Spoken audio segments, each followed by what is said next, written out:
विकास कुमार शर्मा जी। राधे राधे राधे महाराज जी, आपके चरणों में दंडवत प्रणाम। महाराज जी, स्वामी राम सुखदास जी महाराज जी का कथन है कि शरणागत भक्त को भजन करना नहीं पड़ता, प्रत्युत उसके द्वारा स्वतः स्वाभाविक भजन। तो ये तो सिद्ध पुरुष का लक्षण है। शरणागति पूर्ण हो जाना सिद्ध पुरुष का लक्षण है। अभी शरणागत है, मन हमारा, शरीर हमारा, चित्त हमारा, भोग हमारे, रिश्ते हमारे, अभी शरणागत है। शरणागत बहुत ऊंची स्थिति होती है। जिस बात को कह रहे हैं वो पूर्ण शरणागत है। मन कृष्णाकार, बुद्धि कृष्णाकार, चित्त कृष्णाकार, अहम कृष्णाकार, शरीर समर्पित, वाणी समर्पित, मन समर्पित, स्वयं समर्पित, उसे शरणागत कहते हैं। तन वांग मनोभिरमले शोहम तविवाश्रिता। श्री कृष्ण अनुकूलेन प्रतिकूलस्य विसर्जनम। प्रतिकूल एक वृत्ति भी नहीं रह गई, तो भगवदाकार वृत्ति है। तो शरणागत होने के लिए तो भजन करना चाहिए। जब शरणागत हो गया तो भजन स्वतः होता है, नहीं तो क्या तुम शरणागत नहीं हो क्या? हमें उच्चारण शरणागत हो क्या? निरंतर भजन होता है? ईमानदारी से बताओ।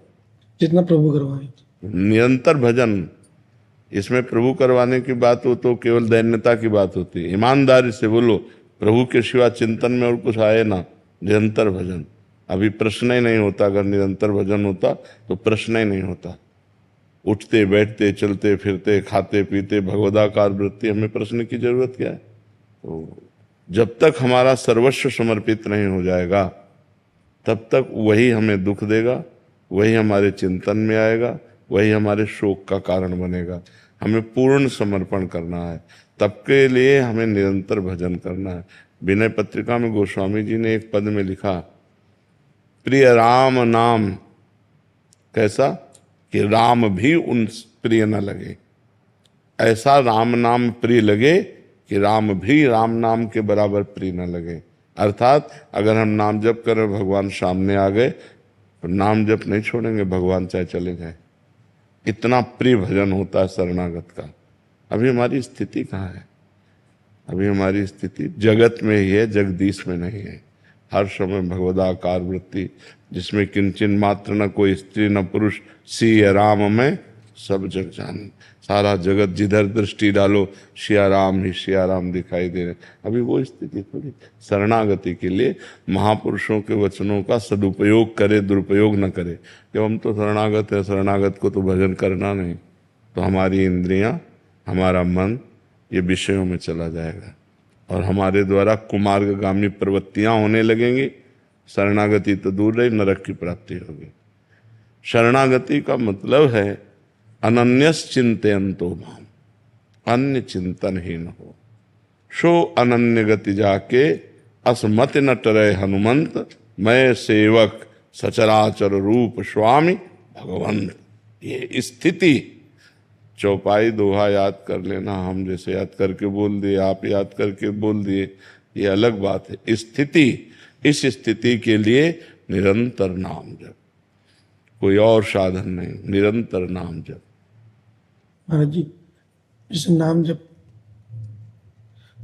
कोई भी क्रिया हो रही है उसके प्रति ये है कि जैसे महाराज जी कह रहे हैं कि कोई भी क्रिया हो रही है तो ऐसा लगता है कि राम जी करा रहे हैं, राम जी चल रहे हैं, राम जी खा रहे हैं। लेकिन इसमें यह देखना है कि असत क्रिया नहीं, असत क्रिया। कह रहे संदेह बना रहता है कहीं मैं अपने विषय भोगों की प्राप्ति के लिए राम जी का आश्रय तो नहीं ले रहा है, कहीं मेरा प्रतिकूलस्य विसर्जनम, प्रतिकूलस्य विसर्जनम।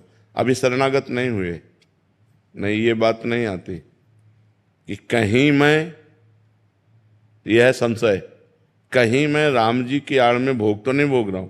कौन मैं बचा? मैं कौन बचा? शरणागत कौन हुआ?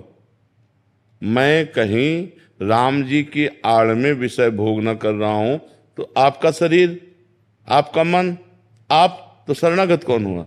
इसीलिए हम कह रहे थे अभी कि अभी शरणागति नहीं हुई। जिस शरणागत की बात होती, जैसे चेहरा देखने से पता चल जाता है पीलिया रोग है कि नहीं है नेत्रों से, ऐसे ही पता चल जाता है शरणागति की स्थिति दर्शन मात्र से। तो इसलिए ईमानदारी से भजन करो, भगवान को भोग लगा के भगवान की सेवा पात्र शरीर में भोजन पाओ, धर्मयुक्त भोग करो।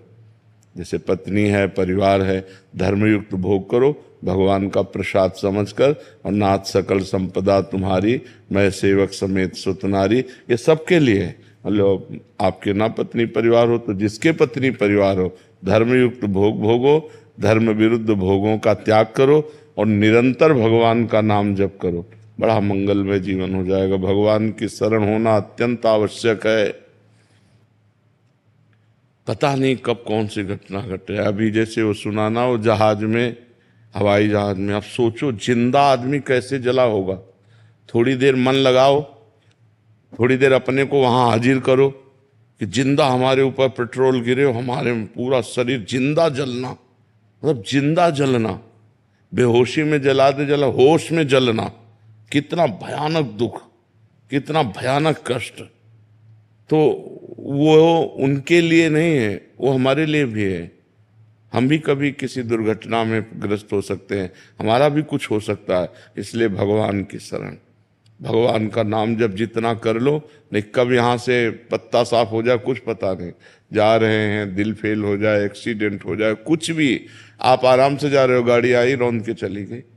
कितने ऐसे केस होते हैं, कब कहाँ कौन। अच्छा, हवाई जहाज वाले तो जल गए, लेकिन जहां हवाई जहाज गिरा वहां भी तो लोगों की हानि हुई होगी। अब वो अपने आनंद से कोई खा रहा है, कोई पी रहा है, कोई घूम रहा है, कोई बात कर, कब कहां क्या हो जाए, इसका नाम मृत्यु लोक है, बड़ा भयावह है। इसलिए भगवान का नाम जप करना अत्यंत आवश्यक है। वो जिन्होंने गर्भ में रक्षा की वही हमारी सर्वत्र रक्षा कर सकते हैं, दूसरे की सामर्थ्य नहीं है। भगवान का नाम जप करो और भगवान के आश्रित रहो और नाम जप करके पाप को नष्ट कर दो, नहीं बहुत दुर्गति। इसीलिए हम प्रार्थना करते हैं, शराब मत पियो, मांस मत खाओ, हिंसा मत करो, दूसरी बहन बेटियों को मत परेशान करो। नहीं, ये जब कर्म तुम्हारे सामने आएगा ना तो कुछ नहीं कर पाओगे। इस भयावह संसार में बचा सकते हैं तो भगवान बचा सकते हैं।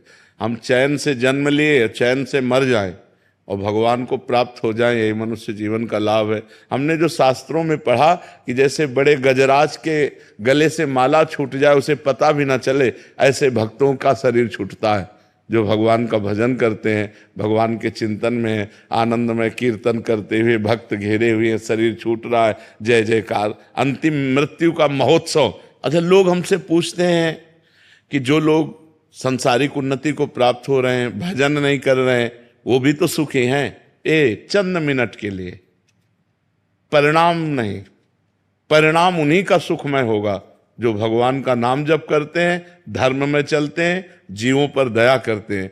आध्यात्मिक बैलेंस शीट अच्छी करनी पड़ेगी। हाँ बिल्कुल बिल्कुल, बिना आध्यात्म भौतिक बैलेंस शीट नहीं, हाँ भौतिक उन्नति कुछ नहीं है, क्योंकि परिणाम हमें देखना। परिणाम में क्या है, इस शरीर को तो नष्ट ही होना है, तो इस शरीर के लिए हम पाप क्यों करें। इस शरीर से हम भगवान की शरण में हो, भगवान का नाम जप करें।